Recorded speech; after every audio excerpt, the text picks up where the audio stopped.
In this video, I'll be demonstrating the exploitation of a Linux web server, going from SQL injection to remote code execution. We'll be using the Jarvis virtual machine on HackTheBox for the vulnerable system. First, we'll start with Nmap again, running the usual scans.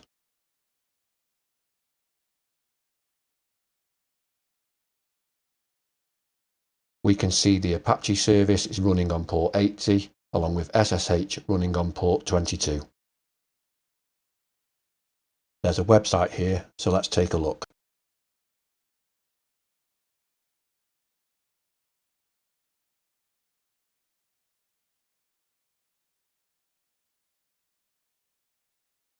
It's a nice dynamic website with a lot of content on there. Let's look for things we can exploit. After looking through the website, I noticed there's a parameter called COD on the room booking page.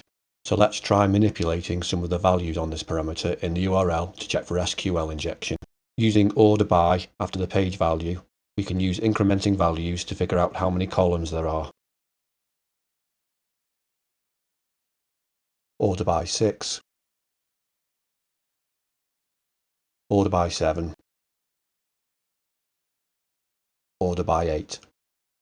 Notice now the page has changed and returned a blank output. Now we'll try some union-based queries to see what sort of information we can retrieve from the database. First off, we'll use a negative number on the page value to prevent the room page being selected over our inputted values. So our input will be -1 union select and then the column numbers from 1 to 7 separated by a comma.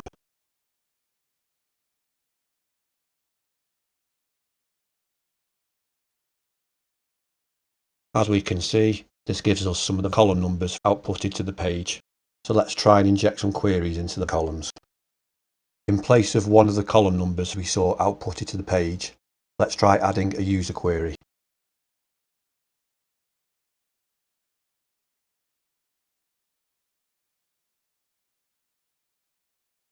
Okay, so we know SQL injection is possible as we got a username from the database.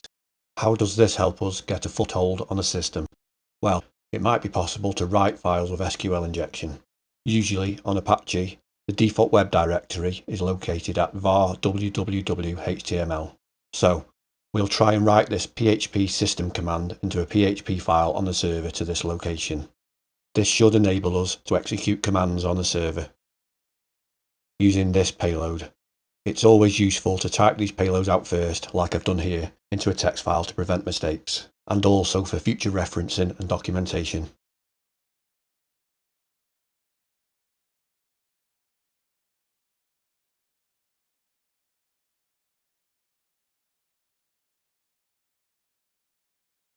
Now, let's use curl with the name of the file we've hopefully just written and see if we have indeed gained command execution. Give it a basic command to try. In this case, we'll use the id command.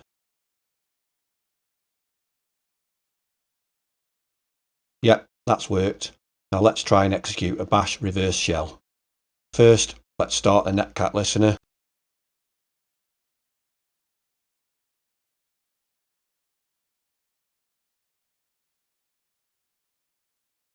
And then execute using this payload.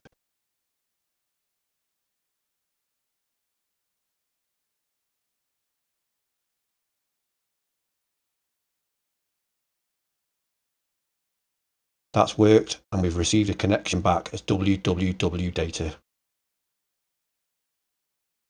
We probably won't be able to access much, so let's do some lateral movement to another user on the system.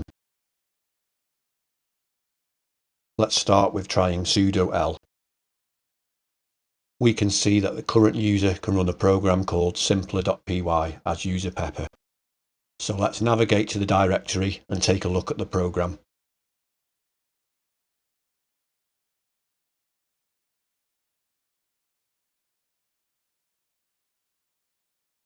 We can see that the program has a few functions selected with the different switches. Let's take a look at the code. Looking at the code, we can see the input parameters for the ping function, as well as a load of forbidden characters, a measure put in place to prevent code injection. Fortunately, there's a way to bypass this. Looking at the command injection section on the PayloadsAllTheThings page on GitHub, we can use a $sign and encapsulate a command within parenthesis. So let's try and invoke bash with this method. First, let's start the program under pepper using sudo.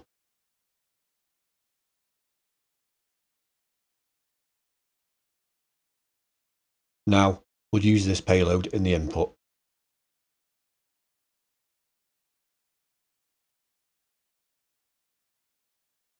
Let's start a netcat listener on another port.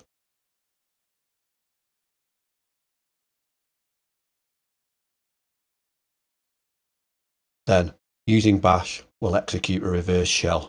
So, we'll do bash c, then the command we're going to execute, which is the shell payload.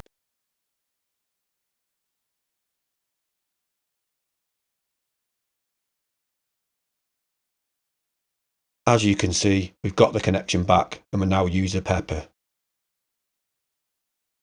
Now, before we go for the privilege escalation to root, we're going to upgrade to a fully interactive shell. For this, we're going to give ourselves SSH access to the system. In the pepper directory, we'll make an SSH directory. Then go into the directory. Now, what we need to do is copy our ID RSA public key from our local machine to the remote machine, and then add it as the authorized keys file. So, on our local machine, navigate to our SSH directory and spin up a Python HTTP server on port 80.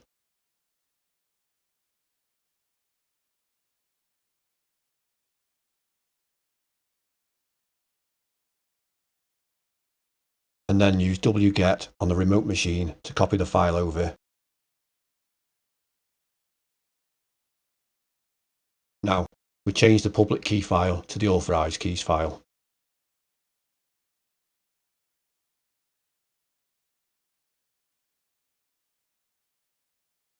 Then, log into SSH as user pepper.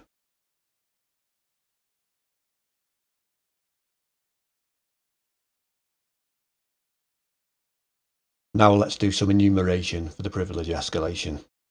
On our local machine, first let's shut down the Python server. Navigate to my directory where the enumeration scripts are and start the Python server up again. Then, on the SSH terminal, let's quickly check to see if curl is installed. It is, so we'll use it to run the script.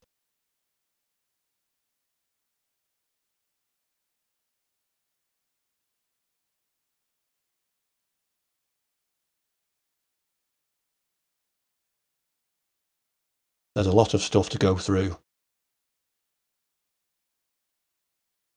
Scrolling down to the SQLi section, we can see that systemctl will run as root under pepper.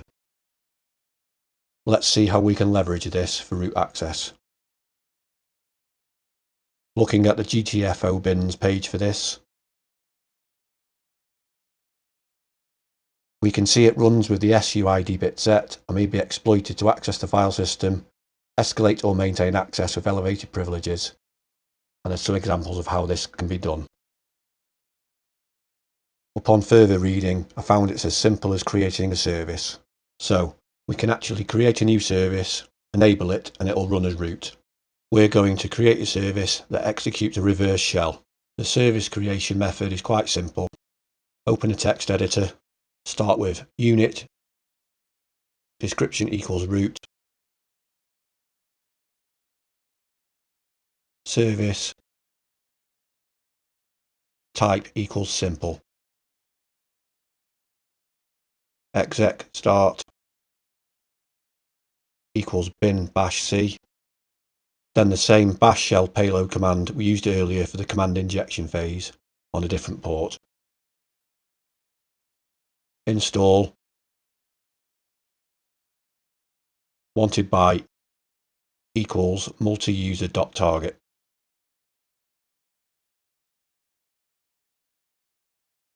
Save the file as root.service into the same directory as our Python server is running.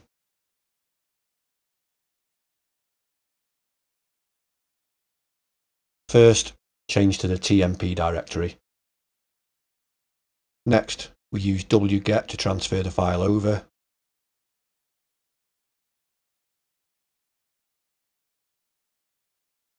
Run bin, systemctl enable, then the location of our service file, which is tmp root.service.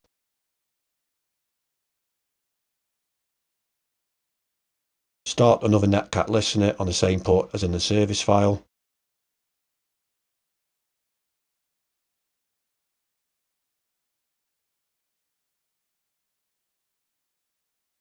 Then run the service with bin, systemctl, start root. We've received a connection back and it's worked. We now have root access. And that's it. I know this video is a bit more advanced than usual. However, I wanted to show you as much about manual exploitation as possible. So, I hope you've learned something new from this video. Please hit the subscribe button if you're not already subbed. Thanks for watching.